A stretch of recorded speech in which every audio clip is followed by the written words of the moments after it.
In the culture of the Ga on the southern coast of Ghana, funerals have long had an element of entertainment, spectacle, and celebration. But the Ga tradition of building representational coffin dates only to the middle of the 20th century.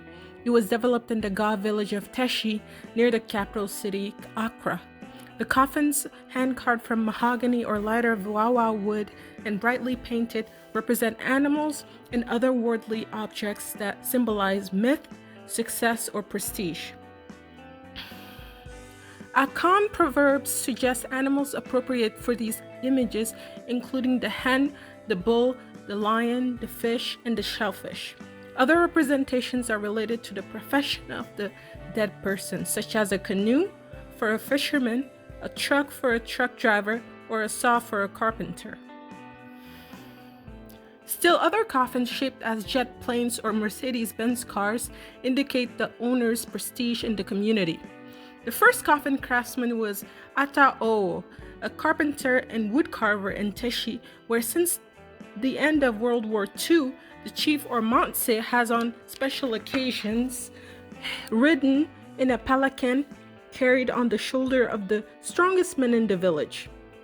By the end of the 1940s, Atao had the largest and most successful woodshop in Teshi and was commissioned to build a palanquin in the shape of an eagle. The chief of a neighborhood village, a cocoa farmer, was so impressed by Atao's work that he asked the workshop to build him a similar palanquin in the shape of a cocoa pod. Atao began the project, but the chief died before he could finish, and the cocoa pod was used as his coffin instead. Atao later encouraged local carpenter Kane Kwei to pursue the art form. In discussing his work, Kane Kwei stressed that the forms were not traditional. Rather, each piece was a wholly original creation inspired by and intended for the person it would eventually contain.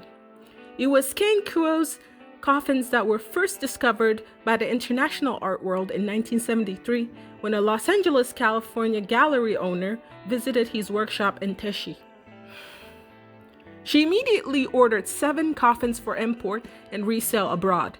The workshop worked night and day to fill the order, with Kane Kwei's cousin and apprentice Paa Joe playing a particularly important role.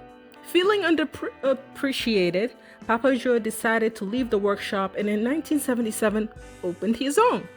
For many years, the two workshops coexisted in Teshi, annually producing about 30 coffins each. In 1992, Kane Kwei died and Paa Joe designed his coffin. Uncharacteristically plain, it was a simple wooden box with 4 small wooden carvings on the corners, a saw, a hammer, a chisel, and a set square. Today, Paa Joe continues to build his distinctive coffins in Teshi, although at a somewhat slower pace of about 10 to 15 pieces each year. The average price, depending on the amount of advance notice and the complexity of the piece, is $400, roughly equal to the average yearly income of a person in Teshi.